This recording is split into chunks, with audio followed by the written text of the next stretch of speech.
Exemption under section 54 et cetera.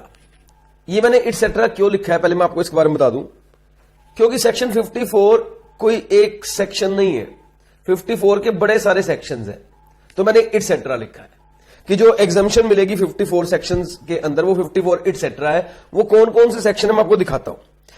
एक हमें करना है section 54, then 54B, then 54D, then EC, EE, F, G, GA, GB and H। इतने सारे सेक्शन हैं जो 54 के सेक्शन है। 54, 54B, D, EC, EE, F, G, GA, GB, H। हालांकि जो सेक्शन 54H है वो सिर्फ कंडीशंस है। कंडीशन में क्या लिखा बता दूंगा, लेकिन ये मात्र एक कंडीशन है, नथिंग एल्स। तो मेन सेक्शन GB तक है, ठीक है। अब मेरी बात ध्यान से सुनते आना और समझते आना।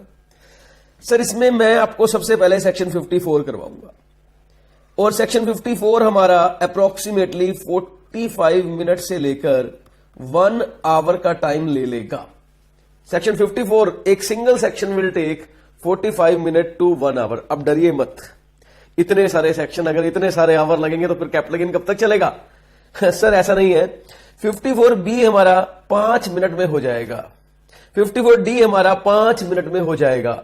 सारे सेक्शन जल्दी जल्दी हो जाएंगे। सिर्फ मेनली हमारा टाइम 3 सेक्शन पे लगता है। मैं बता दूं 54 पे टाइम लगेगा, एंड देन 54 EC पर थोड़ा टाइम लगेगा, एंड देन 54 GB पे थोड़ा टाइम लगेगा। सर ये 3 सेक्शन है जहां थोड़ा सा टाइम लगता है। पहले पे सबसे ज्यादा लगता है 45 मिनट टू 1 आवर।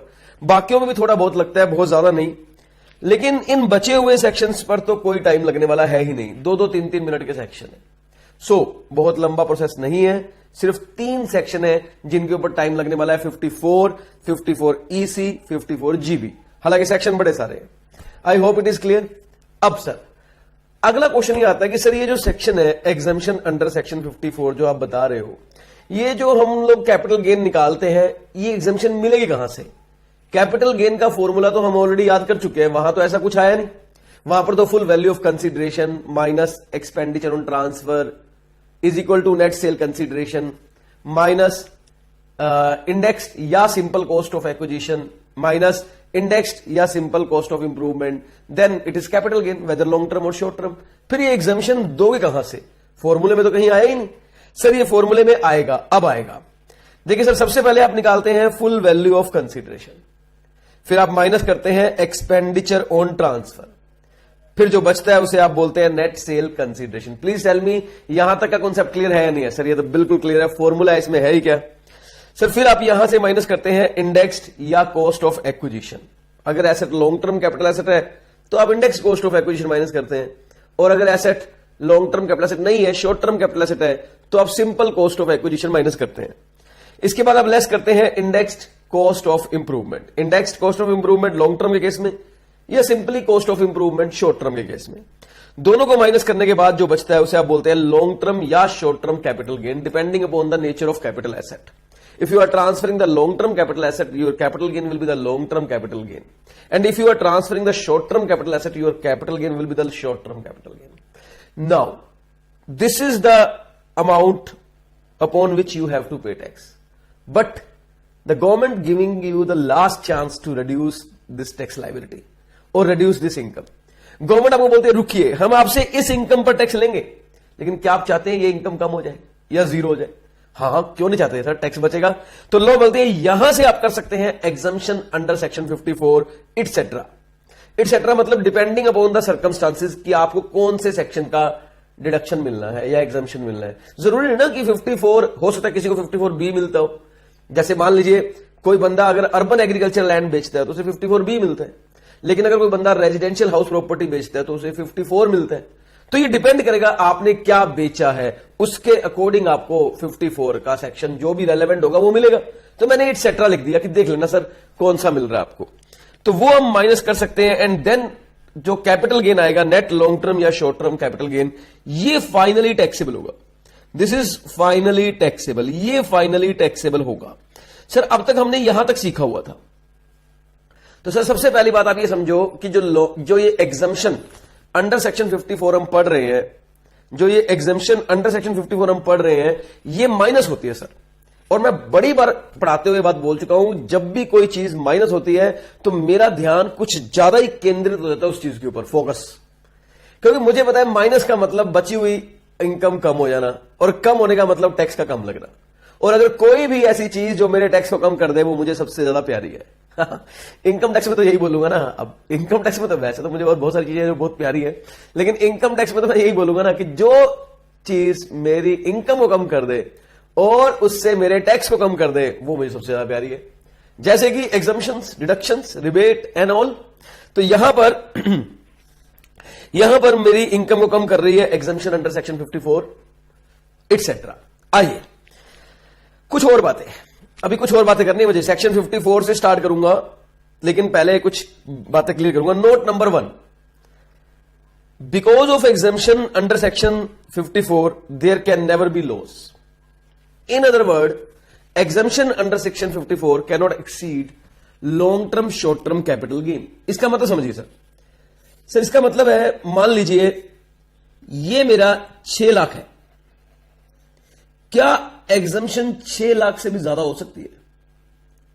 क्या एग्जम्पशन 6 लाख से भी ज्यादा हो सकती है? जवाब है नहीं। ये जो एग्जम्पशन है ना, ये मैक्सिमम 6 लाख और लेस हो सकती है, 6 लाख से ज्यादा नहीं। मतलब ये जो आंसर आएगा ना, आप इसे मैक्सिमम 0 ले जा सकते हो, नेगेटिव में नहीं ले जा सकते। मैं सिंपल बोलूंगा, जो net short term long term capital gain आएगा ना, वो कभी भी लॉस नहीं आ सकता because of exemption under section 54। भाई एग्जम्पशन का मतलब आपको फायदा दिया जाएगा, इतना थोड़ी ना कि आपकी लॉन्ग टर्म कैपिटल गेन को नेगेटिव में ले आया जाएगा ना। आप ज्यादा से ज्यादा उतना एग्जम्पशन क्लेम कर सकते हो जितना आपका लॉन्ग टर्म या शॉर्ट टर्म कैपिटल गेन है, उससे ज्यादा नहीं, उससे ज्यादा नहीं। एक और क्वेश्चन कहता सर, मान लीजिए already long term capital loss है 6 lakh, already long term capital loss आ गया 6000, क्या अब हम एग्जम्पशन क्लेम कर सकते हैं? ऑब्वियसली नॉट, बिल्कुल नहीं कर सकते। क्योंकि अगर आप लॉन्ग टर्म अब एग्जम्पशन क्लेम करेंगे तो आपका और नेगेटिव आएगा। हमने पहले ही बोल दिया नेगेटिव नहीं हो सकता बिकॉज ऑफ एग्जम्पशन। सर, आप एग्जम्पशन का बेनिफिट तभी लेंगे जब आपका लॉन्ग टर्म या शॉर्ट टर्म पॉजिटिव में हो। अगर ये ऑलरेडी नेगेटिव है तो फिर आपको बेनिफिट नहीं मिलेगा। तो मैंने 2 बातें आपको सिखा दी। एक, एग्जम्पशन की वजह से आपका कभी लॉस नहीं आ सकता। एग्जम्पशन वो नहीं है जो आपके प्रॉफिट को लॉस में कन्वर्ट कर दे। टैक्स तो बचा ही दिया, साथ में आपको set of and carry forward का मौका भी दे दिया। इतना नहीं कर पाएंगे हम, इतना नहीं हो पाएगा। दूसरा, अगर आपके पास ऑलरेडी लॉस है, लॉन्ग टर्म कैपिटल लॉस, तो आप एग्जम्पशन मांग क्यों रहे हो? जब हम आपसे टैक्स नहीं मांग रहे तो आप एग्जम्पशन क्यों मांग रहे हो? मिलेगी नहीं, सिंपल। ये 2 नोट मैंने यहां लिखे हुए हैं। Because of exemption under section 54 etcetera there can never be loss. Exemption under section 54 की वजह से कभी भी लॉस नहीं हो सकता।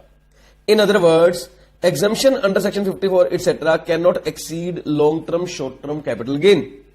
नोट नंबर 2 पढ़ूं, if there is already long term short term capital loss, exemption under section 54 etcetera can not be claim. आप क्लेम ही नहीं कर सकते। अगर ऑलरेडी लॉस है तो किस बात का एग्जम्पशन? भागो। प्लीज टेल मी, यहां तक का क्लैरिटी आई या नहीं आई? यस सर, यहां तक तो आ गई। अब मेरी बात सुनिए, एग्जम्पशन के सेक्शन याद करो कौन कौन से थे। मैं आपको बताऊं सर, एग्जम्पशन के सेक्शन थे सेक्शन 54, 54B, 54D, 54EC। मुझे सारे याद है, मुझे मत पूछो। 54EE, 54F, 54G, 54GA, 54GB। H नहीं लिखूंगा, वो कंडीशन है। सर क्वेश्चन ये है कि इतने सारे सेक्शंस हैं, ये माइनस कब होंगे? जब हमारा जो कैपिटल गेन आया है वो लॉन्ग टर्म आया है या शॉर्ट टर्म आया है। लोग कहते हैं इनमें से 4 सेक्शन ऐसे हैं, 54B, 54D, 54G और GA। ये 4 सेक्शन ऐसे हैं जो माइनस किए जा सकते हैं, चाहे कैपिटल गेन शॉर्ट टर्म हो या लॉन्ग टर्म हो। इन 4 सेक्शनों की डिडक्शन आपको मिल सकती है, एग्जम्पशन आपको मिल सकती है, वेदर कैपिटल गेन जो ओरिजिनल आया है वो लॉन्ग टर्म हो या शॉर्ट टर्म हो, कोई इशू नहीं है। You can get the exemption. देखिए, लॉन्ग टर्म शॉर्ट टर्म कोई भी आया हो, कैपिटल गेन कोई भी आया हो, लॉन्ग टर्म या short term, you can claim these sections exemption. 54 का एग्जम्पशन ले सकते हैं, 54D का ले सकते हैं, G का ले सकते हैं, GA का। रेस्ट सेक्शन जितने भी बचे हैं, यानी कि अगर मैं बोलूं 54 बचे है, 54EC बचे है, EE बचे है, F बचे है, GB बचे है, मैं लिख लेता हूं। रेस्ट सेक्शन कौन कौन से बचे हैं? सेक्शन 54 बचा है, और कौन सा बचा है 54 EC बचा है, और कौन सा बचा है 54 EE बचा है, और कौन सा बचा है 54 F बचा है, और कौन सा बचा है 54 GB बचा है। ये सेक्शन सिर्फ तब माइनस होंगे जब ऑलरेडी जो कैपिटल गेन है वो लॉन्ग टर्म है। सिर्फ लॉन्ग टर्म में से माइनस होंगे, ये शॉर्ट टर्म में से माइनस नहीं होते।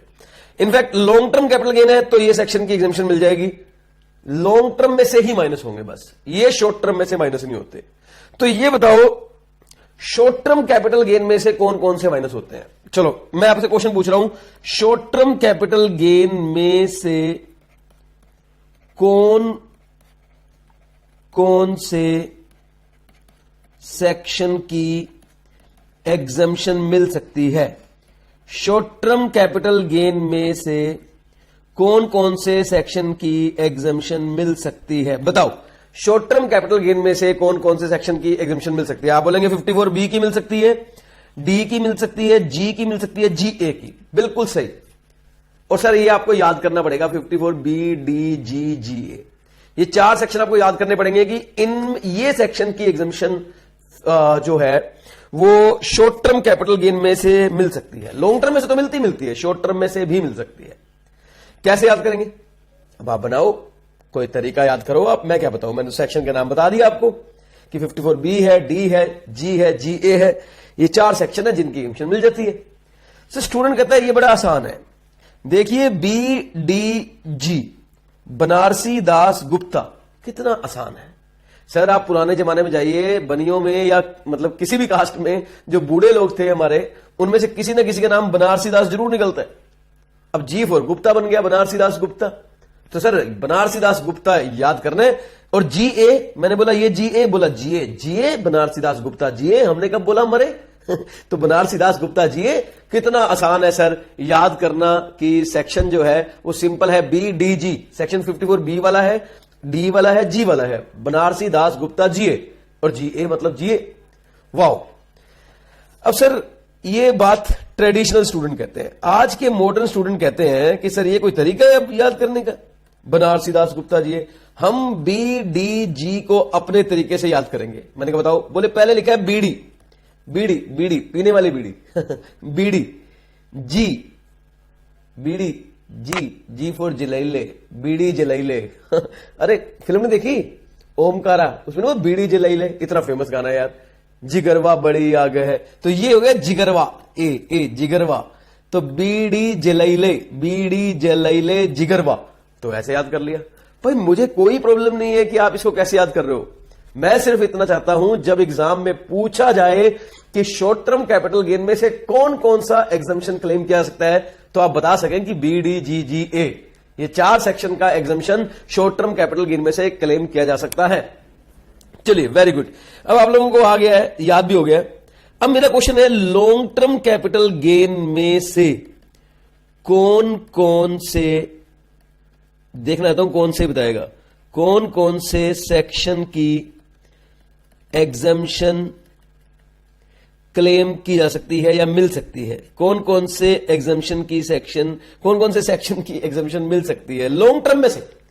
अब कई लोग कहते हैं सर लॉन्ग टर्म में से ये वाले मिल सकते हैं, मैंने कहा क्यों, ये वाले नहीं मिल सकते। कह रहे सर ये तो शॉर्ट टर्म में से मिलते हैं ना, शॉर्ट टर्म लॉन्ग टर्म दोनों में से मिलते हैं, याद करो। तो sir all section of 54, yes sir 54 के सारे सेक्शन ही लॉन्ग टर्म में से माइनस हो सकते हैं, बस BDGGA जो है वो शॉर्ट टर्म में से भी हो सकते हैं, जो कि लॉन्ग टर्म में से भी हो सकते हैं, शॉर्ट टर्म में से भी हो सकते हैं। बाकी सेक्शन जो है वो शॉर्ट टर्म में से हो नहीं सकते माइनस, सिर्फ तभी होंगे जब लॉन्ग टर्म आएगा, शॉर्ट टर्म में से माइनस नहीं होंगे बाकी सेक्शन, बस इतना लिखा हुआ है, बाकी सारी बातें सेम है, बाकी सारी चीजें सेम है। प्लीज टेल मी यहां तक का कंसेप्ट क्लियर हुआ या नहीं हुआ। सर हो गया सर, यस। चलिए सर स्टार्ट करते हैं section 54। Yes sir section 54 start करते हैं, that will be more interesting. Section 54 शुरू करने से पहले मैं आपको एक बार सेक्शन 54 यहां से पढ़ाना चाहूंगा कि क्या लिखा हुआ है सेक्शन 54 में। सर यहां लिखा है any long term capital gain, यानी कि सेक्शन 54 का एग्जम्पशन आपको तभी मिलेगा जब आपको लॉन्ग टर्म कैपिटल गेन आया हो। सर ये कोई बताने वाली बात नहीं है, ये बात हम ऑलरेडी जानते हैं, क्योंकि सेक्शन 54 में तभी मिलता है जब लॉन्ग टर्म कैपिटल गेन होता है। वो तो शॉर्ट टर्म में से BDGGA मिलता है। Any long term capital gain arising to an individual और HUF। Yes, this is very important, this is very important कि 54 का एग्जम्पशन एक तो इंडिविजुअल को मिलेगा, एक HUF को मिलेगा, इन दोनों को मिलेगा। जैसे कंपनी है उसको नहीं मिलेगा, पार्टनरशिप फर्म है उसको नहीं मिलेगा, या कोई और एंटिटी है, कोई अदर एंटिटी है, AOP है, BOI है, लोकल अथॉरिटी है, आर्टिफिशियल है, नहीं मिलेगा। तो सेक्शन 54 का एग्जम्पशन सिर्फ इंडिविजुअल और HUF को ही मिलेगा और किसी को नहीं मिलेगा। प्लीज टेल मी, आपने ये नोट डाउन कर लिया? ये नोट डाउन कर लो। इंडिविजुअल HUF को मिलेगा, company, partnership firm, other entity को नहीं मिलेगा। ओके, तो मैं ये यहां से हटा देता हूं, इतना रखूंगा। Any long term capital gain arising to an individual और HUF from the transfer of building और land appurtenant thereto. Sir ये वर्ड मैंने कहीं सुना हुआ है, बिल्डिंग और लैंड अपॉर्टिनेंट देयर टू। ओहो, मुझे याद आ गया, ये मैंने हाउस प्रॉपर्टी चैप्टर में सुना है। हाउस प्रॉपर्टी वर्ड के लिए हाउस प्रॉपर्टी चैप्टर ने वर्ड यूज किया था बिल्डिंग और land which is appurtenant to the building.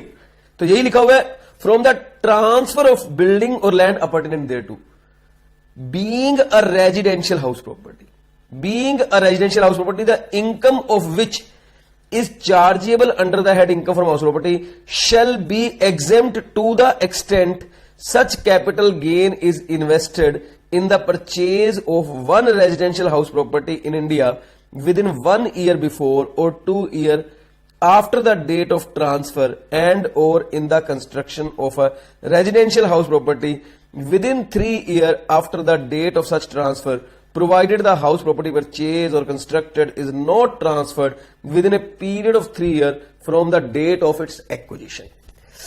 बड़ी लंबी चौड़ी लाइन लिख दी, लेकिन कोई समस्या वाली बात नहीं है, क्योंकि मैं आपको इसे 1 by 1 करवाने वाला हूं। आ जाइए, कह रहा है सेक्शन 54 में क्या लिखा है, any long term capital gain arises. पहली बात, आपको लॉन्ग टर्म कैपिटल गेन होना चाहिए। Sir long term capital gain आएगा तभी 54 मिलेगा। From the transfer of, sir बड़े ध्यान से देखना, section 54 applicable when there is a transfer of long term capital gain. कई लोगों को लगता है, चलो मैं थोड़ा बता देता हूं फिर बताऊंगा। From the transfer of long term capital asset being residential house property, अगर आपने रेजिडेंशियल हाउस प्रॉपर्टी बेची है जिसका पीरियड ऑफ होल्डिंग 2 years होता है, मतलब अगर आपको याद हो, शेयर्स लिस्टेड, यूटीआई के units, equity oriented mutual fund के यूनिट्स और जीरो कूपन बॉन्ड का जो था पीरियड ऑफ होल्डिंग वो 1 year था, 1 year और less short term, more than 1 year long term. Immovable property और अनलिस्टेड शेयर का 24 month था, यानी कि 2 year था, और अदर्स का 3 year था। तो ये इमूवेबल प्रॉपर्टी है, एक एसेट लॉन्ग टर्म है या शॉर्ट टर्म है, ये डिपेंड करता होता है पीरियड ऑफ होल्डिंग पे। तो अगर आपने 2 साल या उसके बाद बेची है तो ही आप 54 का एग्जम्पशन लेंगे। 2 साल के बाद, सॉरी 2 साल के बाद बेचिए प्रॉपर्टी को होल्ड करने के बाद, तभी आपको बेनिफिट मिलेगा, क्योंकि तभी लॉन्ग टर्म कैपिटल गेन आएगा। Any long term capital gain arising from the transfer of long term capital asset being residential house property shall be exempt, shell be exempt. अब सुनिए, आपने क्या बेचा? सर हमने रेजिडेंशियल हाउस प्रॉपर्टी बेची। अब question आता है, what is the meaning of residential house property? What is the meaning of residential house property? Sir it is very important question. कई लोगों को लगता है कि वो घर जो रहने के लिए है ना, उसे रेजिडेंशियल हाउस प्रॉपर्टी करते हैं। मैंने कहा ठीक है, और अगर ऐसा अगर घर हमने बेचा है तो अगर लॉन्ग टर्म कैपिटल गेन आता है तो हमें 54 मिल जाएगा। मैंने कहा ठीक है। मैंने कहा मान लो मेरे पास एक घर है, वो मैं किराए पर देता हूं, खुद नहीं रहता हूं, किराए पर दे रखा है, किराए पर। और पता है किसको दे रखा है किराए पर?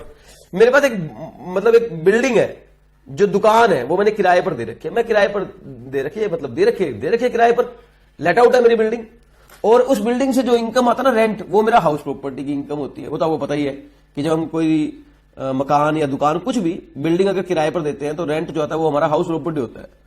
हाँ, हाउस प्रॉपर्टी इनकम होती है। तो आप बताइए, अगर मैंने कोई मकान रेंट पर दे रखा है और उससे मेरी इनकम आती है वो हाउस प्रॉपर्टी की इनकम, और वो मकान अगर मैं बेच दूं तो क्या मुझे सेक्शन 54 का एग्जम्पशन मिलेगा? तो क्या ये माना जाएगा कि मैंने वो रेजिडेंशियल हाउस प्रॉपर्टी सेल करी है? सर जवाब है यस। लोग कहते हैं रेजिडेंशियल हाउस प्रॉपर्टी का मतलब ये नहीं कि रहने के लिए घर है, उसी को बेचोगे तो लॉन्ग टर्म कैपिटल गेन जो है वो 54 की एग्जम्पशन के लिए अवेलेबल होगा। ऐसा नहीं है। हमारा रेजिडेंशियल हाउस प्रॉपर्टी से मतलब है income of which chargeable to tax under head income from house property. हमारा इससे मतलब है income of which chargeable to tax under the head income from house property, वो रेजिडेंशियल हाउस प्रॉपर्टी जिसकी income house property के chapter में आती है, अगर आप उसे बेचते हो। यानी कि मेरे पास कोई मकान है जो वेकेंट पड़ा है, वेकेंट, और उसकी इनकम मेरी हाउस प्रॉपर्टी की इनकम में टैक्सेबल होती है, वो भी आएगा। खाली घर पड़ा है, वो घर मैंने खुद ऑक्यूपाइड किया हुआ है, सेल्फ ऑक्यूपाइड, हाउस प्रॉपर्टी में हम कैलकुलेट करते हैं, वो भी आएगा। लेट आउट किया हुआ है, वो भी आएगा।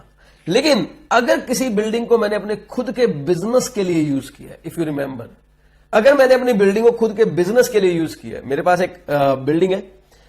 एक बिल्डिंग है और मैं इस बिल्डिंग का यूज करता हूं फॉर माई ओन बिजनेस, मेरे खुद के बिजनेस या प्रोफेशन के लिए, तो आपको याद होगा ऐसी बिल्डिंग हाउस प्रॉपर्टी के चैप्टर में नहीं आती। ऐसी बिल्डिंग हाउस प्रॉपर्टी के चैप्टर में नहीं आती, तो ऐसी बिल्डिंग अगर आप बेचोगे तो फिर वो सेक्शन 54 के लिए एग्जाम्शन में भी नहीं आएगी, फिर वो सेक्शन 54 के एग्जाम्शन में भी नहीं आएगी। I hope it is clear. तो अगर आपको कोई long term capital gain arise हुआ है from the transfer of long term capital asset being residential house property shall be exempt. अब कई लोगों का लगता है कि अगर मैंने कोई हाउस प्रॉपर्टी बेची, वो वाली हाउस प्रॉपर्टी जो मैंने जिसकी इनकम हाउस प्रॉपर्टी के चैप्टर में आती है, यानी कि जो एग्जाम्शन के लिए अवेलेबल है, अगर मैं ऐसी हाउस प्रॉपर्टी को बेचूंगा तो मुझे लॉन्ग टर्म कैपिटल गेन अगर आया तो फिर वो सेक्शन 54 के लिए एग्जाम्शन अवेलेबल है। मैंने कहा बिल्कुल सही अवेलेबल है, आप सब सही बोल रहे हो। बोले सिर्फ बेचने भी आएगा ना, मैंने कहा नहीं, ट्रांसफर करने पर। Transfer include sale, transfer include exchange, transfer include relinquishment, transfer include extinguishment, transfer include compulsory acquisition thereof, transfer include capital asset converted into stock in trade. सारे केसेस हैं। ये नहीं लिखा कि सेक्शन 54 का एग्जेम्पशन तब मिलता है जब आप रेजिडेंशियल हाउस प्रॉपर्टी को सेल करते हो। वहां लिखा है सेक्शन 54 का एग्जेम्पशन तब मिलता है जब आप रेजिडेंशियल हाउस प्रॉपर्टी को ट्रांसफर करते हो। ट्रांसफर का मतलब होता है सेक्शन 2 क्लोज 47 में जो भी लिखा है वो ट्रांसफर का मीनिंग होता है। यस सर, अगर आपने अपनी बिल्डिंग को एक्सचेंज किया है और बदले में आपको गोल्ड मिला है तो आप कैपिटल गेन निकालते हैं, आपको आता होगा, वो मैंने सिखाया था एक्सचेंज का केस। तो वो जो कैपिटल गेन आएगा ना, अगर वो लॉन्ग टर्म आता है तो you are still entitled to exemption under section 54।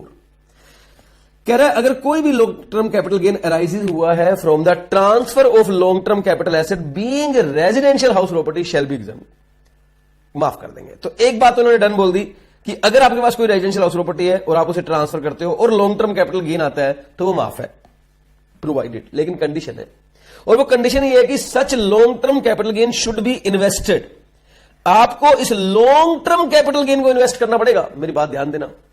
Such long term capital gain should be invested in the one residential house property situated in India.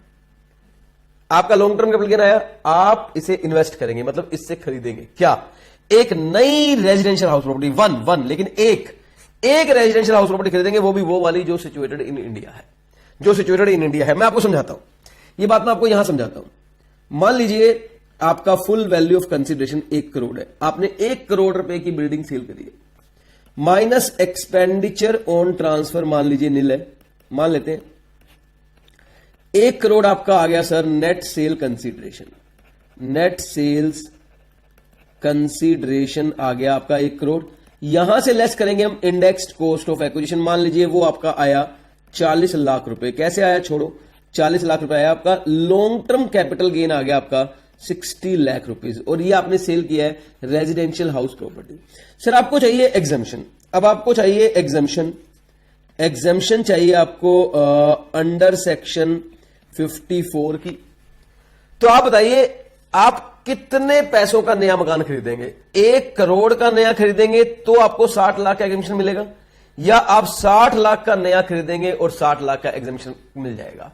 What to invest? Now the next question is what to invest. Invest क्या करना है आपको? Whether full value of consideration यानी कि sale price invest करना है, या long term capital gain को इन्वेस्ट करना है? बताइए सर क्या इन्वेस्ट करना है? The right answer is long term capital gain को इन्वेस्ट। अगर आप एक नई रेजिडेंशियल हाउस प्रॉपर्टी खरीद लेंगे 60 लाख की, तो हम आपको यहां से 60 लाख माइनस कर देंगे और आपका लॉन्ग टर्म कैपिटल गेन नील कर देंगे। So long term capital gain should be invested. I hope it is clear.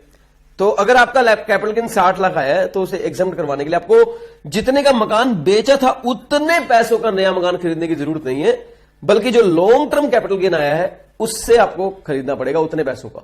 तो आपको पूरा long term capital gain exempt हो सकता है अगर आप पूरे का खरीद लो तो यहां लिखा है such long term capital gain should be invested. आपको long term capital gain invest करना पड़ेगा in the one residential house property. आप एक मकान खरीद सकते हैं। हालांकि फाइनेंस एक्ट 2019 में ये अमेंडमेंट आ गई है कि आप एक की जगह 2 मकान खरीद सकते हैं, वो मैं बताने वाला हूं। लेकिन अभी आप ओवरऑल 1 पढ़ेंगे, 1, क्योंकि 1 भी है और 2 भी है, दोनों केसेस अभी।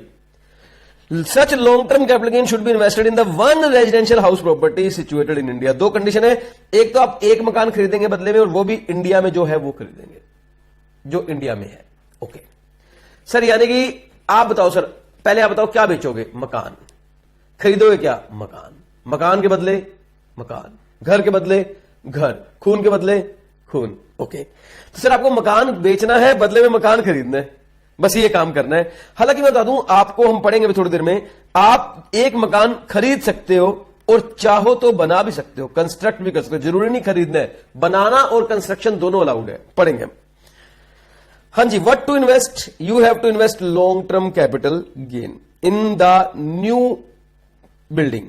ओके, अब सुनिए सर, एक अमेंडमेंट है which is made by finance act 2019। It is very important sir, ये अमेंडमेंट बहुत इंपॉर्टेंट है कैपिटल गेन चैप्टर के अंदर। Amendment made by finance act 2019। ये अमेंडमेंट क्या कहती है सुनिए सर, अगर आपका long term capital gain does not exceed 2 crore, मतलब जैसे अभी भी मैंने जो क्वेश्चन किया था पिछले लास्ट स्लाइड पे, वहां पे हमारा long term capital gain 60 lakh आया था, आपको याद होगा। हाँ जी सर, हमारा long term capital gain 60 lakh आया था। तो your long term capital gain does not exceed 2 crore. No, my long term capital gain is not going to exceed 2 crore. In this case you have a option. क्या? You can purchase और construct 2 residential house in India. एक की जगह आप 2 भी खरीद सकते हैं, कोई इश्यू नहीं है।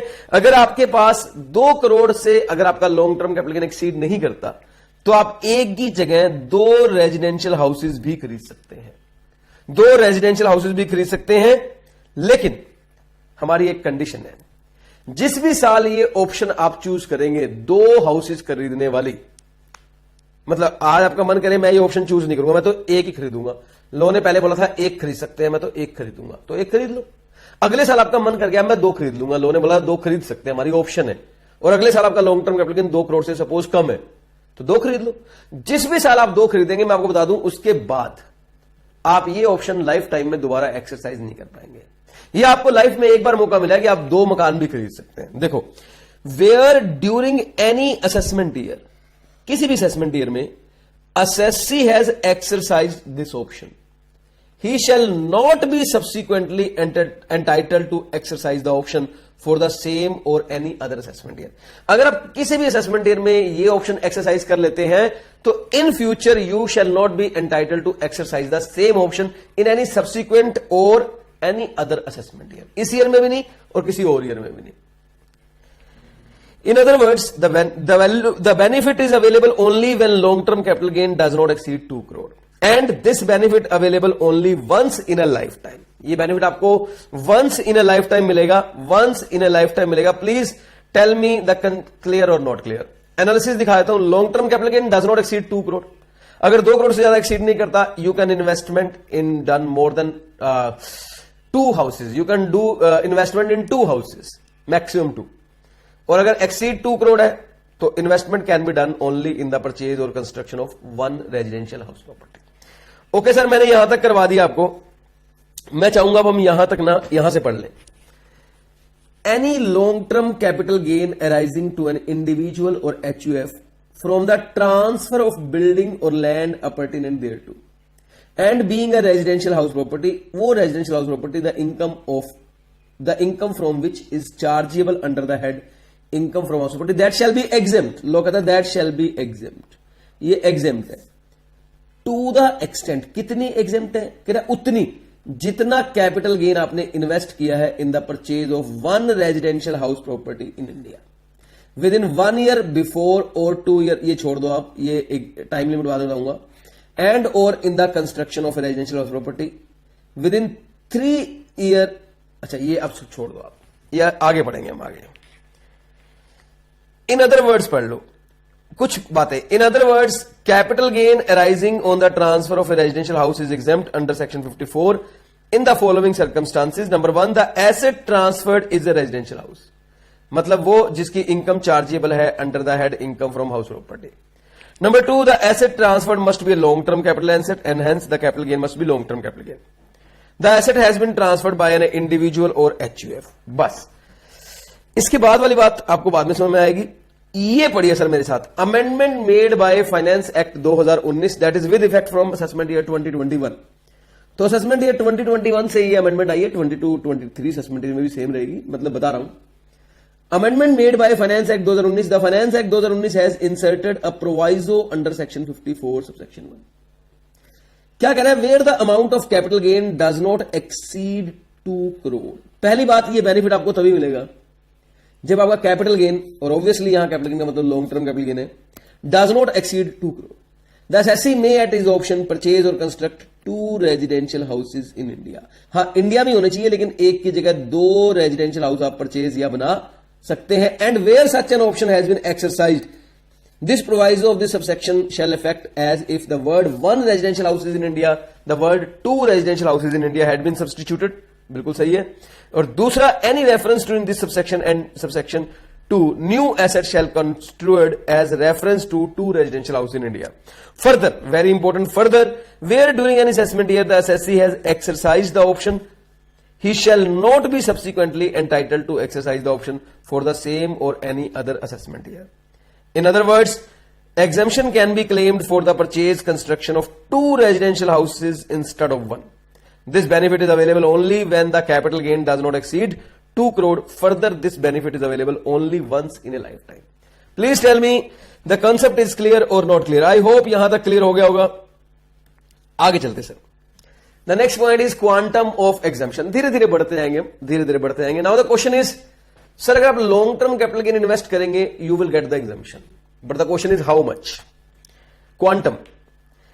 Suppose आपका long term capital gain 10 lakh है और आपने नया मकान खरीदा है सिर्फ 5 लाख का, 10 लाख का, नया मकान भी 10 लाख का। आपका long term capital gain is 10 lakh, you invested, that is invested 10 lakh.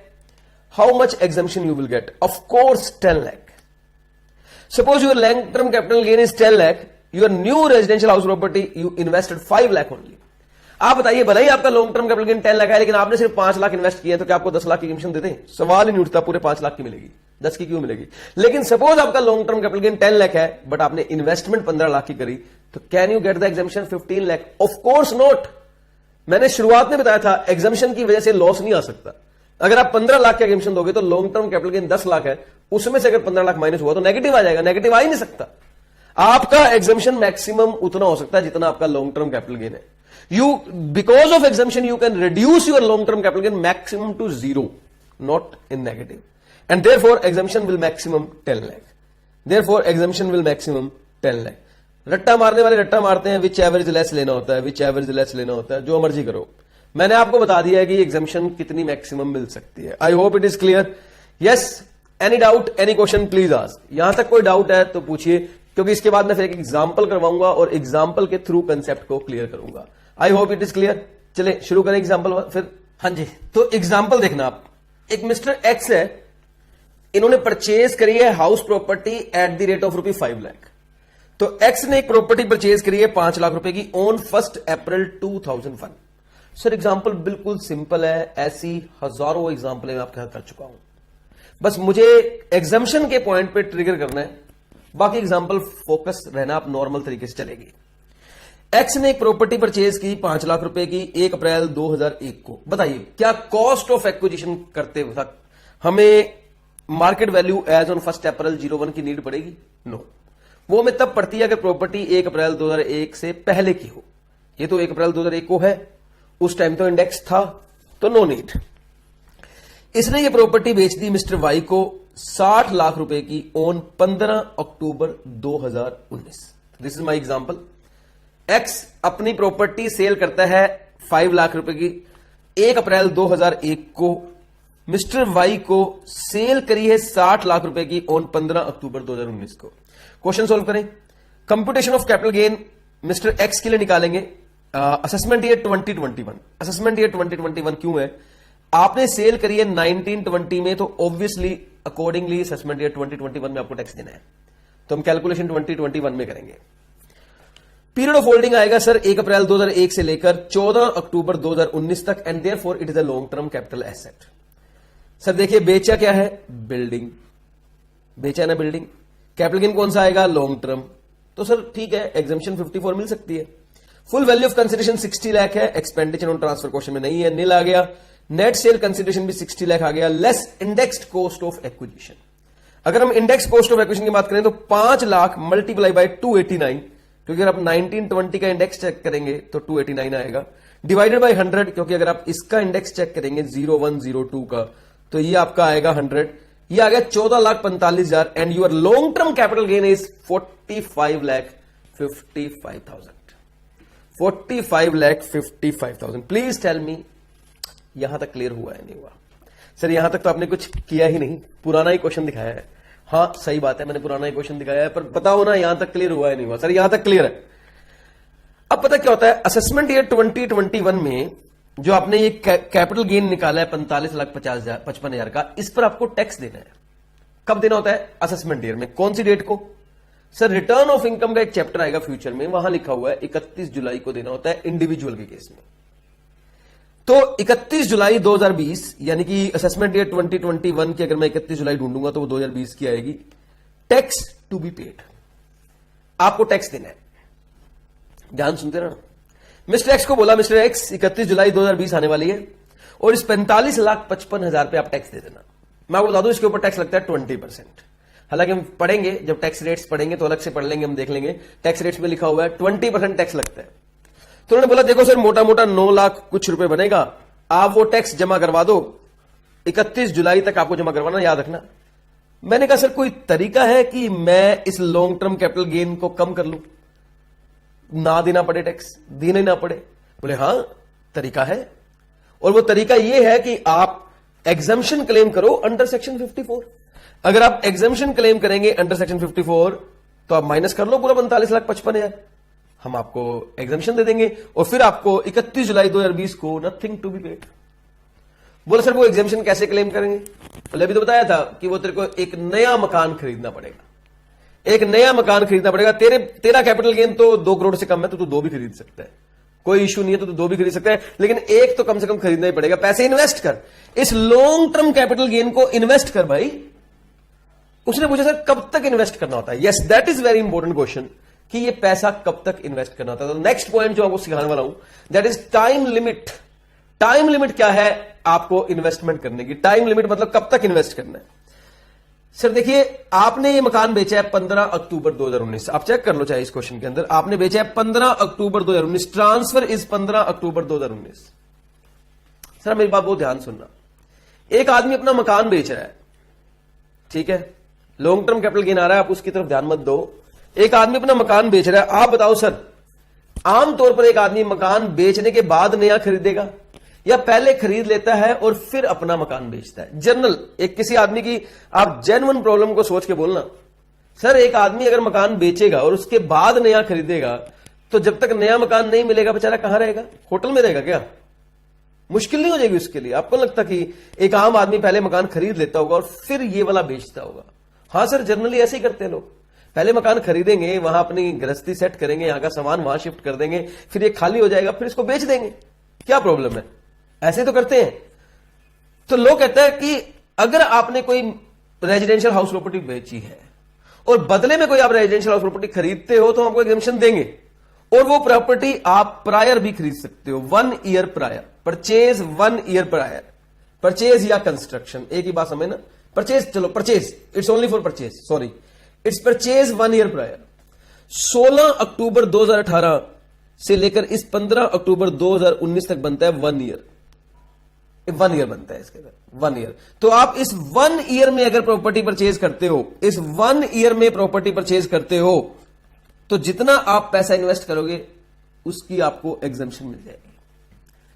लेकिन सर हर बंदे के साथ ऐसा थोड़ी होता है कि वो पहले खरीदेगा और फिर बेचेगा।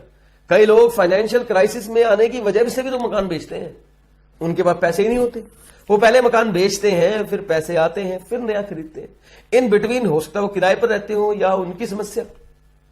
तो लोगों ने बोला कोई बात नहीं, अगर आपने मकान बेचकर बाद में खरीदा है तो हम आपको टाइम लिमिट उसके लिए भी देंगे।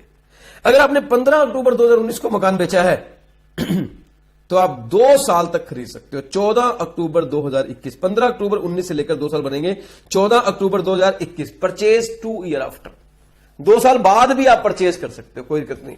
सर 2 साल का टाइम दिया मकान खरीदने के लिए? अरे भाई मकान खरीदने जा रहा है, कोई परचून की दुकान से शुगर थोड़ी, चीनी थोड़ी खरीदने जा रहा है कि भैया 100 रुपए की देना, 50 रुपए की देना, किलो देना, आधा किलो देना। मकान पता है कितना बड़ा डिसीजन होता है इंसान का खरीदना। इंसान की लाइफ में मकान सबसे बड़ी चीज है भाई साहब। ये वही चीज है जो इंसान लाइफ में सबसे आखिर में बेचता है। उससे पहले अपना सारा सामान बेच देगा, लेकिन मकान सबसे लास्ट में बेचेगा। और खरीदते वक्त 100 देखेगा तब एक खरीदेगा। तो यस सर, अगर आप परचेज करते हैं तो वो 2 साल का, और कुछ लोग मकान बनाते हैं उनको 3 साल का टाइम दिया। ठीक है, अगर आप बना रहे हो तो इट्स ओके, बना लो, इट्स ओके। इसके लिए आपको 3 साल दिए, 14 अक्टूबर 2022 तक you can construction for 3 year के अंदर कंस्ट्रक्ट कर लेना। तो सर आपके पास टाइम लिमिट है। अगर आपको एग्जामिशन लेनी है, सेक्शन 54 की, तो आपको इस टाइम लिमिट के अंदर अपना मकान खरीदना या बनाना पड़ेगा। अगर आपको एग्जामिशन लेनी है तो इस टाइम लिमिट के अंदर आपको मकान खरीदना या बनाना पड़ेगा। अब एसएससी कहते हैं सर एक बात बताइए, आप ये बात मुझे बार बार क्यों कह रहे हैं कि 31 जुलाई 2020 को टैक्स देना है? बोले क्योंकि असेसमेंट ईयर में टैक्स देना होता है, इसलिए कह रहे हैं। बोला लेकिन सर मैंने मकान 15 अक्टूबर 2019 को बेचा, तो मेरे पास भी तो 3 साल है ना अभी मकान खरीदने के लिए, बनाने के लिए। चलो बनाने के लिए मान लो कम से कम 3 साल तो है। एटलीस्ट 14 अक्टूबर 2022 तक तो आप कुछ मत बोलो। 14 अक्टूबर 2022 तक तो मेरे पास भी टाइम है ना मकान बनाने का, तो मैं बना लूंगा। मैं क्यों दूं टैक्स 31 जुलाई 2020 को? अब तो आपने खुद बोला है कि टाइम लिमिट इज 3 ईयर, खरीदने के लिए 2 ईयर, 1 ईयर प्रायर भी होती है। चलो 1 ईयर प्रायर वाली छोड़ो, मैंने नहीं भी खरीदा होगा, लेकिन अब मैं खरीद सकता हूं। इनकम टैक्स ने एक बात बता, इनकम टैक्स ने बोला एक बात बता, हम क्या 14 अक्टूबर 2022 तक तेरा ध्यान रखते रहे कि तूने मकान खरीदा या नहीं खरीदा? तू चाहता है हम तेरे को ये एग्जेम्प्ट कर दें, तू चाहता है हम 45,55,000 पर टैक्स ना ले हैं, और तू बस बदले में क्या बोल रहा है? मैं वादा करता हूं 14 अक्टूबर 2022 तक मैं नया मकान बना लूंगा। हम क्या 14 अक्टूबर 2022 तक तेरे पीछे पीछे देखते रहेंगे? और अगर हम हाँ तेरी बात मान लें तो ऐसे इंडिया में लाखों ऐसी हैं जो ये बोलेंगे ठीक है अभी टैक्स मत लो, 3 साल है, 3 साल बाद बात करना। क्या हम सबकी नजर रखते रहेंगे? उसने बोला सर ठीक है, आप इतने जोश में आ रहे हो, सब सही है, लेकिन बट आपने तो बोला कि मुझे 3 साल का टाइम है। बोले हाँ 3 साल का टाइम है, लो ने दिया है, लेकिन भाई टैक्स तेरे को अभी देना पड़ेगा, या फिर अभी खरीद ले मकान। बोला कमाल कर रहे हो सर, अभी खरीद लूं फिर एग्जामिशन किस बात की?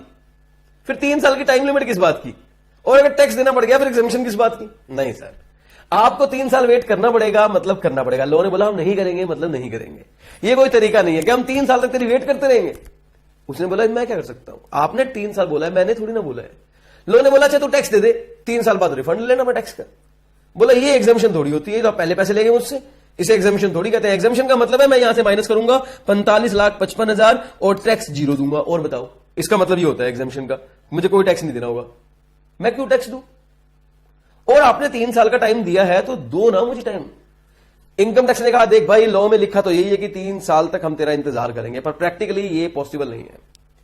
कुछ ऐसा करते हैं तेरे को भी सेटिस्फैक्शन मिले, हमें भी मिले। बोला सर करने वाली बात क्या, मैं वादा कर रहा हूं ना, मैं कसम खा रहा हूं, मम्मी कसम।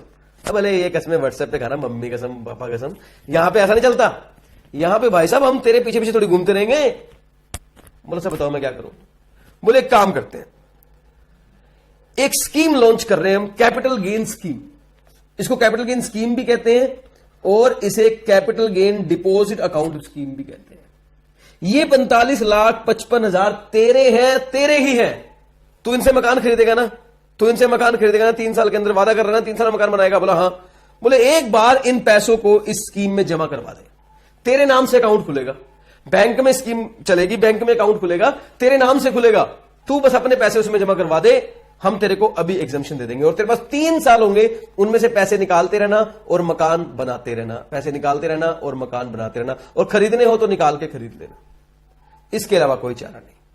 हमें भी सेटिस्फैक्शन मिलेगी, तेरे पैसे हमारे अकाउंट में रखे, तेरे अकाउंट में लेकिन हमारी निगरानी में, और तुझे भी तेरे को भी सेटिस्फैक्शन मिलेगी। अभी हम माइनस कर देते हैं, ये ले exemption under section 54 that is 45,55,000 tax zero. बोल मानेगा?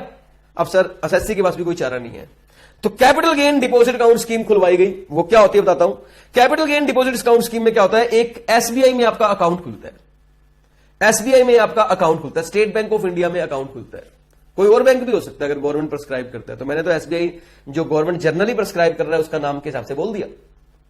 गवर्नमेंट ने एक capital gain deposit account scheme लगाई। गवर्नमेंट ने बोला देखो भाई, आपने मकान बेचा 15 अक्टूबर 2019, असेसमेंट ईयर बनता है 2021 एंड अकॉर्डिंगली आपकी टैक्स पे करने की ड्यू डेट होती है 31 जुलाई 2020। आपको 31 जुलाई 2020 यानी कि ड्यू डेट तक टैक्स देना होता है, टैक्स देना होता है। तो इस तारीख तक तुम ये फैसला कर लो, अगर एग्जेम्पशन लेनी है तो इस तारीख तक ये फैसला कर लो, या तो मकान खरीद लो, प्रायर भी तो खरीद सकते हो, प्रायर भी तो खरीद सकते हो और आफ्टर भी तो खरीद सकते हो, या तो 31 जुलाई 2020 तक पैसे इन्वेस्ट कर दो, फिर तो स्कीम की बात ही नहीं है। आपने टैक्स देने की तारीख आने से पहले पहले पैसा इन्वेस्ट कर दिया, आपने हमें सबूत दिया सर देखिए मैं ऑलरेडी मकान खरीद चुका हूं, 45,55,000 मैं ऑलरेडी इन्वेस्ट कर चुका हूं, प्लीज ये मुझे माइनस करने दीजिए। टैक्स निकालते समय हम कुछ नहीं बोलेंगे। या तो पैसे इन्वेस्ट कर दे, चाहे प्रायर और चाहे सेल करने के बाद 31 जुलाई तक। लेकिन तेरे को लगता है कि मैं तो फ्यूचर में इन्वेस्ट करूंगा, अभी मेरे पास 3 साल है, तो फिर पैसों को कैपिटल गेन स्कीम में डिपॉजिट करवा दे, कैपिटल गेन स्कीम में डिपॉजिट करवा दे। हम तेरे को एग्जम्पशन अभी दे देंगे 31 जुलाई 2020 को, जब तू अपनी रिटर्न फाइल कर रहा होगा तब माइनस कर सकता है, तब माइनस कर सकता है वो 45,55,000 एग्जम्पशन अभी मिल जाएगी। सर अगर मैं यहां 20 लाख इन्वेस्ट करूं तो एग्जम्पशन 20 लाख की मिलेगी, वो तो मालूम ही है, जितना डिपॉजिट करेगा एग्जम्पशन उसके अकॉर्डिंग मिलेगी। बोला ठीक है, और सुन मेरी बात, इन पैसे को तू यूटिलाइज कर सकता है time to time for purchase or construction of residential house property. In future to purchase या कंस्ट्रक्शन के लिए जो प्रॉपर्टी के लिए निकालेगा पैसा निकाल सकता है। हाँ इसीलिए तो जमा करवाया, धीरे धीरे निकालता रहे। अब हम तेरे पास 3 साल बाद आएंगे, ध्यान रखना, तेरे पास 3 साल है मकान बनाने का, तेरे पास 3 साल है मकान बनाने का। हम तेरे पास 3 साल बाद आएंगे, हम देखने आएंगे तूने पैसा यूटिलाइज करके मकान बना लिया या नहीं बना लिया। अगर बना लिया होगा तो ओके, फिर हम कुछ नहीं बोलेंगे, लेकिन अगर नहीं बनाया होगा, पैसा इसी के अंदर रखा हुआ होगा, इसका मतलब तूने हमारा भरोसा तोड़ दिया। तूने कहा था मैं नया मकान खरीद लूंगा या बना लूंगा, अगर नहीं बनाया होगा तो फिर हम जिस साल हम आएंगे ना 3 साल खत्म होने के बाद, उस साल की इनकम मान लेंगे, उस पैसे को जो बचा हुआ होगा, और कैपिटल गेन टैक्स लगा देंगे। सुनो,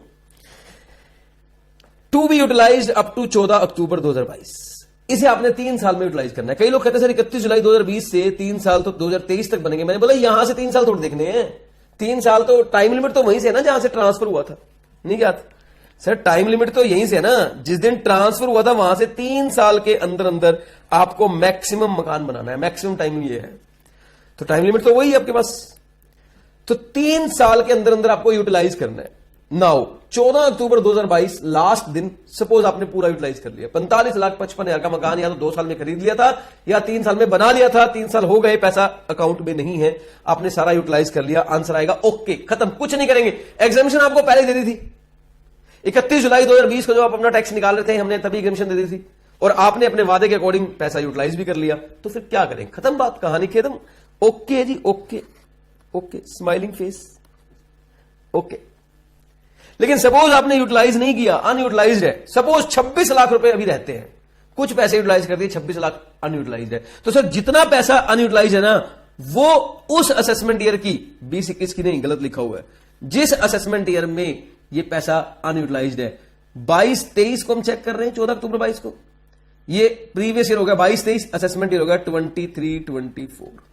असेसमेंट ईयर 23-24 में अनयूटिलाइज्ड पैसे को 26 लाख को इनकम मान लिया जाएगा और टैक्स लगा दिया जाएगा, लॉन्ग टर्म कैपिटल गेन माना जाएगा एज अ 3 ईयर एक्सपायर, और इसे हमेशा लॉन्ग टर्म कैपिटल गेन ही मानेंगे, बिकॉज 3 साल एक्सपायर होने के बाद हम चेक कर रहे हैं, 3 साल एक्सपायर होने के बाद हम चेक कर रहे हैं, it is always long term capital gain. तो सर मैंने बता दिया आपको, सबसे पहले आपको कैपिटल गेन स्कीम में पैसा लगाना पड़ेगा। अगर आप कैपिटल गेन स्कीम में पैसा लगा देंगे तो आप उसे यूटिलाइज कर सकते हैं। अगर आपने 3 साल के अंदर यूटिलाइज कर दिया तो ओके, अगर नहीं किया, अगर आपने यूटिलाइज नहीं किया तो जितना पैसा अनयूटिलाइज होगा फिर वो उस साल जिस साल वो 3 साल खत्म होंगे, एक्सपायर होंगे, उस साल के अकॉर्डिंग जो असेसमेंट ईयर आएगा उसमें आपको टैक्स कर दिया जाएगा as a long term capital gain, as a long term capital gain. Please tell me up to this point the concept is clear और नॉट क्लियर। प्लीज बताइए सर आपको क्लियर हुआ या नहीं हुआ। आई होप आप लोगों को यहां पे क्लियर हो गया। एक क्वेश्चन माइंड में आता है, सर अगर मैं पैसा निकाल लूं और मकान ना बनाऊं फिर गवर्नमेंट क्या कर लेगी? ऐसा पॉसिबल नहीं हो पाएगा। जब आप स्कीम से पैसा निकालेंगे तो गवर्नमेंट आपको पैसा चेक के फॉर्म में देगी और वो चेक उनके नाम का देगी, या तो जिससे आपने बिल्डिंग खरीदी है, सेलर है उसके नाम का। अगर आपने बनाई है तो रेता, सरिया, सीमेंट, बिल्डर, इनको जो पेमेंट करी है उन्हीं के नाम का चेक जाएगा। तो प्रैक्टिकली आप बेईमानी कर नहीं पाएंगे। एग्जाम्पल, बड़ी अच्छी एग्जाम्पल है। सपोज आपने मकान ट्रांसफर किया 15 अक्टूबर 2019 को, और आपको पता है 1 साल आपको प्रायर मिलता है, 1 ईयर प्रायर। 1 ईयर प्रायर में आप मकान खरीद सकते हैं, ठीक है। आपने मकान खरीदा एक रेजिडेंशियल हाउस प्रॉपर्टी 20 लाख की।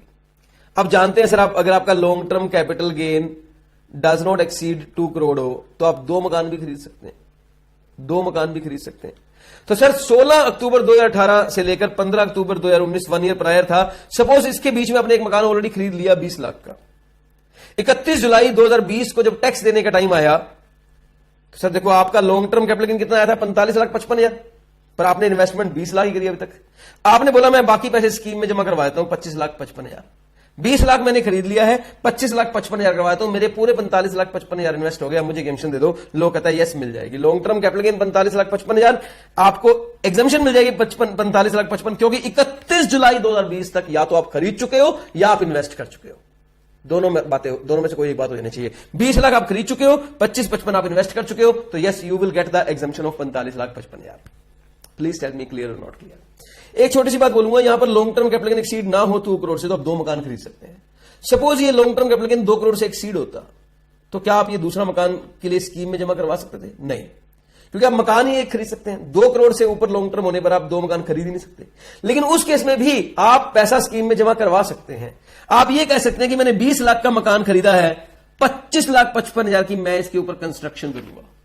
हां, आप एक मकान खरीद सकते हैं, आपने एक ही खरीदा, आप दूसरा खरीदेंगे भी नहीं, लेकिन उसके ऊपर कंस्ट्रक्शन तो आप कर सकते हैं, कंस्ट्रक्शन तो कर सकते हैं। यस सर, आपको पैसा दिया जाता है परचेज या कंस्ट्रक्शन के लिए, तो आप 25,55,000 कंस्ट्रक्शन के लिए जमा करवा दो, आपको 45,55,000 की जो है वो मिल जाएगी, एग्जम्पशन मिल जाएगी। अगर ये क्वेश्चन में long term capital gain 2 crore से एक्सीड होता तो आपको दूसरा मकान खरीदने की अवेलेबिलिटी नहीं होती, लेकिन उस केस में आप कंस्ट्रक्शन के लिए पैसा इन्वेस्ट कर सकते हो।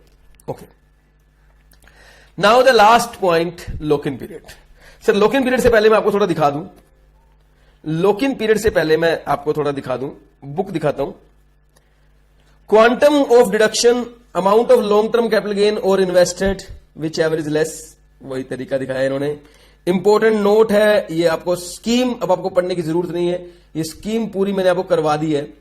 कंसिक्वेंसेस ये सब आपको कुछ भी पढ़ने की जरूरत नहीं है। 54B आएगा इसके बाद, ये सब नो नीड टू स्टडी, मैंने आपको करवा दिया अलग से।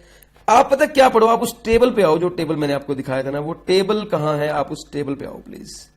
यस, टेबल पे आओ। थोड़ा लॉक इन पीरियड से पहले हम इस टेबल को फॉलो करते हैं। एसएससी, एसएससी बुक दे, हाँ जी, तो ये टेबल हमारे पास बना हुआ है। आप पहले इस टेबल को फॉलो करो, इस टेबल को फॉलो करो। सेक्शन 54 में पहला पॉइंट है एसएससी, पूरा टेबल याद करना। बताओ किस किस को एग्जम्पशन मिलती है? सर ये मिलती है इंडिविजुअल को या एचयूएफ को, बिल्कुल सही है। नेचर ऑफ कैपिटल गेन, कौन सा कैपिटल गेन आने में मिलती है? सर ये हमेशा लॉन्ग टर्म कैपिटल गेन आने पर ही मिलती है। Asset transferred, residential house property, residential क्या बेचोगे आप? Residential house property. क्या खरीदोगे, क्या खरीदोगे या क्या इन्वेस्टमेंट करोगे? सर परचेज के लिए हमें मिलेगा, या एक काम करो, इसमें आप सीधा बोलो investment in the residential house property, residential house property. Time limit क्या है? यस, टाइम लिमिट भी आपको याद है। सर परचेज के लिए आपकी टाइम लिमिट है, इसको मैं करता हूं रेड पेन से। परचेज के लिए आपकी टाइम लिमिट है 1 ईयर प्रायर, 1 ईयर प्रायर और 2 ईयर आफ्टर। और कंस्ट्रक्शन के लिए आपकी है 3 ईयर आफ्टर। यस, तो सर प्रायर वाली कितनी है? 1 ईयर। प्रायर वाली कितनी है? 1 year. I hope it is clear. Capital gain scheme में आपको सिर्फ इतना लिखना है एप्लीकेबल। यस, इस केस में कैपिटल गेन स्कीम एप्लीकेबल है। क्यों स्कीम एप्लीकेबल है? क्योंकि सर टाइम लिमिट बहुत लंबी है, इतना वेट नहीं कर सकते। लॉक इन पीरियड अभी आपको आता नहीं है, आप लिख लो। लॉक इन पीरियड अभी आपको आता नहीं है, आप लिख लो 3 ईयर्स। 3 ईयर्स करवाऊंगा अभी थोड़ी देर में। तो ये कंस्ट्रक्शन के लिए भी 3 ईयर्स है और लॉक इन पीरियड भी 3 ईयर्स है। ओके, तो आई होप आपको पहला पॉइंट क्लियर हो गया। बोला ये टेबल समझ में आ गया पूरा? ओके, अब आपको 54 आगे पढ़ने की जरूरत नहीं है, सीधा मेरे से पढ़ेंगे, मेरे साथ लॉक इन पीरियड देखेंगे। बस लॉक इन पीरियड जैसे ही खत्म होएगा सेक्शन कंप्लीट हो जाएगा। लॉक इन पीरियड खत्म होएगा सेक्शन कंप्लीट हो जाएगा। सर लॉक इन पीरियड कहता है, मैं एग्जांपल ले रहा हूं, एक मिस्टर एक्स है, उसने एक परचेज करी हाउस प्रॉपर्टी 5 लाख रुपए की ऑन 1 अप्रैल 01। ये प्रॉपर्टी इसने सेल कर दी 60 लाख रुपए की ऑन 15 अक्टूबर 2019 को।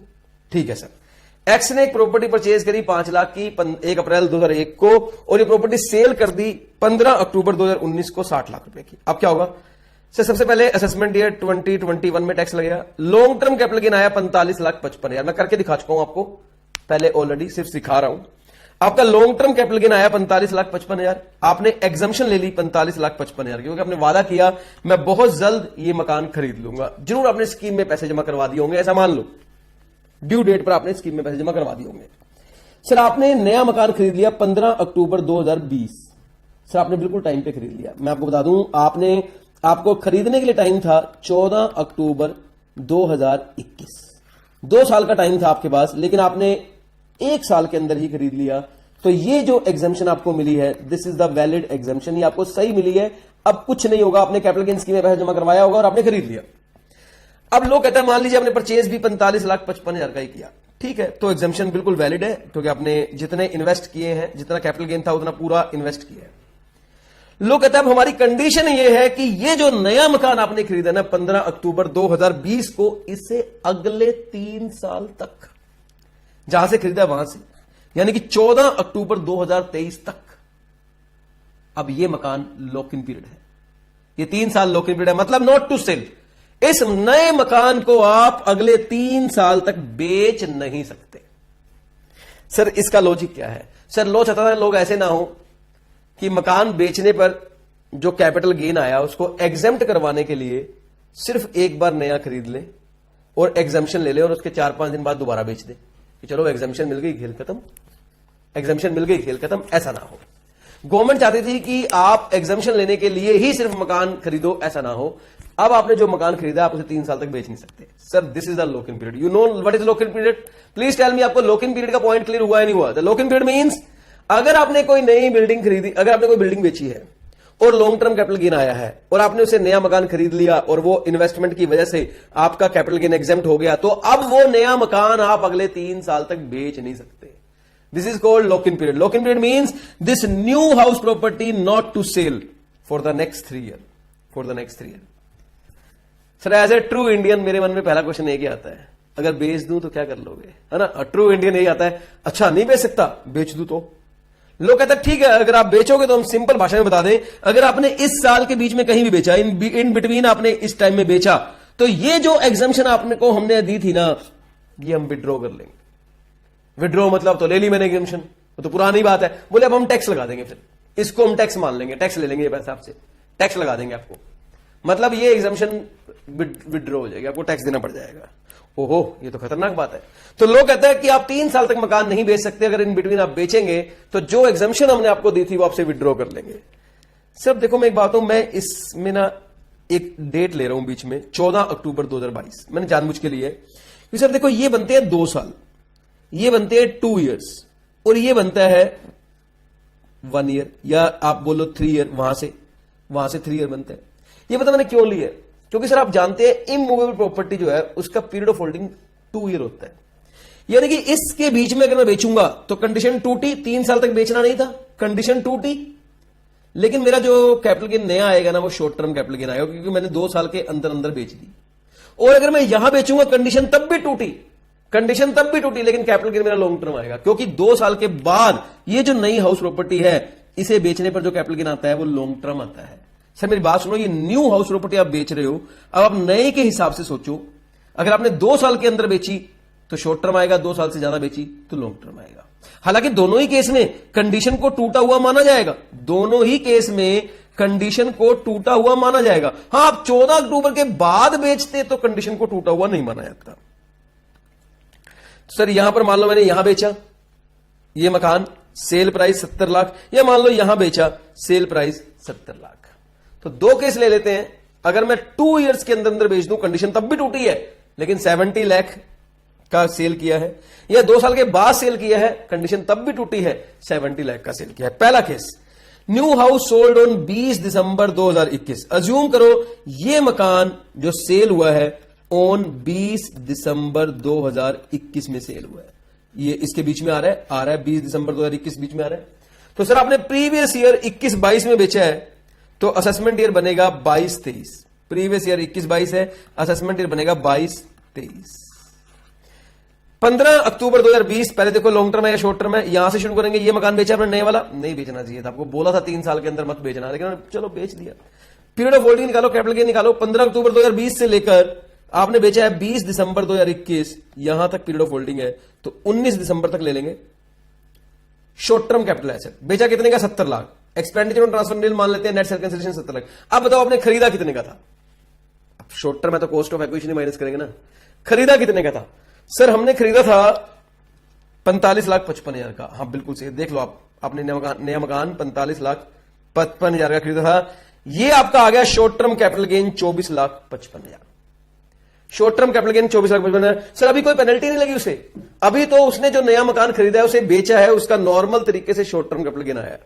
इनकम टैक्स भड़क गया। ये क्या किया तूने? मकान बेच दिया। बोला हाँ सर बेच दिया। बोले बोला था ना not to sell for 3 year. बोला हाँ सर बोला था आपने, मैंने बेच दिया। बोले तो फिर सुन, जो एग्जम्पशन तुम्हें हमने दी थी ना 45,55,000 की, वो पहले दी थी असेसमेंट डेट 2021 में, now it will be taxed. बोला कैसे? बोले हम इसमें ऐड कर देंगे exempt earlier now taxed, exempt earlier now taxed 45,55,000, और तेरा शॉर्ट टर्म कैपिटल गेन आएगा 70 लाख रुपए। देख लो सर, 3 साल के अंदर मकान बेचने का नतीजा देख लो। आपको जो पहले माफ हुआ था 45,55,000, वो आपकी इनकम मान लिया गया और उसको टैक्स लगा दिया गया। सर 3 नुकसान हुए यहां पे, 3 नुकसान। मैं आपको बताऊंगा, अगर आपने ये गलती करी जो इस भाई साहब ने करी है, 3 नुकसान सहन करने पड़ेंगे आपको। नुकसान नंबर 1, आपका कैपिटल गेन शॉर्ट टर्म आएगा। आपका कैपिटल गेन शॉर्ट टर्म आएगा। शॉर्ट टर्म कैपिटल गेन आने पर टैक्स के रेट ज्यादा है, जबकि लॉन्ग टर्म कैपिटल गेन आने पर टैक्स के रेट कम लगते हैं। आपने 3 साल के अंदर बेचा, इनफैक्ट आपने 2 साल के अंदर बेच दिया, आपका शॉर्ट टर्म कैपिटल गेन आया, आपको टैक्स ज्यादा लगेगा। नुकसान नंबर 2, बड़े ध्यान सुनना, नुकसान नंबर 2, नुकसान नंबर 2, जो एग्जामिशन आपको अच्छी खासी मिली हुई थी, आपने उसको फिर टैक्स करवा लिया। बिना बात के आपने 45,55,000 पर टैक्स देने को तैयार हो गए, और वो भी ज्यादा रेट से, क्योंकि शॉर्ट टर्म आया। नुकसान नंबर 3, अब जो ये नया मकान आपने बेचा है जिसका short term capital gain 70 lakh आया है, इसे आप नया खरीदकर एग्जामिशन नहीं ले सकते 54 का, क्योंकि 54 का एग्जामिशन तभी मिलता है जब लॉन्ग टर्म कैपिटल गेन आया होता है। ये शॉर्ट टर्म कैपिटल गेन है, आप नई एग्जामिशन भी नहीं ले पाएंगे इसे बेचकर। 3 नुकसान हुए सर। पर मैं एक छोटी सी बात डिस्कस करूंगा सर। आपको ये क्वेश्चन समझ में आ गया? हाँ सर आ गया। इसमें क्या था? ये तो यहां तक तो नॉर्मल क्वेश्चन था, बस जो पहले माफ हुआ था उसे ऐड किया। सर लॉ में ऐसा नहीं लिखा हुआ कि जो पहले माफ हुआ है उसे ऐड करना है।